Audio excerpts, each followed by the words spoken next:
وعلیکم السلام ورحمۃ اللہ وبرکاتہ۔ محترم بھائی کا سوال ہے کہ جی تشہد کے اندر ربی جعلنی مقیم الصلاۃ والی دعا پڑھ لی ہے تو ابھی امام نے سلام نہیں پھیرا، تو پھر ہم کون سی دعا مزید پڑھ سکتے ہیں؟ محترم بھائی کوئی بھی دعا پڑھ سکتے ہیں۔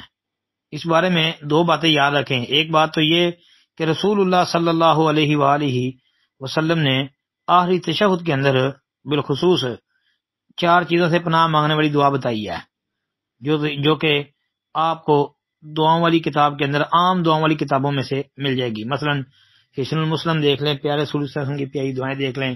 اللہم انی اعوذ بک من عذاب القبر واعوذ بک من عذاب جہنم واعوذ بک من فتنۃ المسیح الدجال واعوذ بک من فتنۃ المحیا والممات۔ جی اللہم انی اعوذ بک من الماثم والمغرم، مختلف الفاظ کے ساتھ یہ روایت آتی ہے، صحیح مسلم وغیرہ کی یہ صحیح حدیث ہے۔ تو یہ دعا لازمی پڑھا کریں کیونکہ نبی علیہ السلام کا حکم ہے۔ اس کو یاد کر لیں، اگر نہیں یاد ہے تو پھر اس کو پڑھیں۔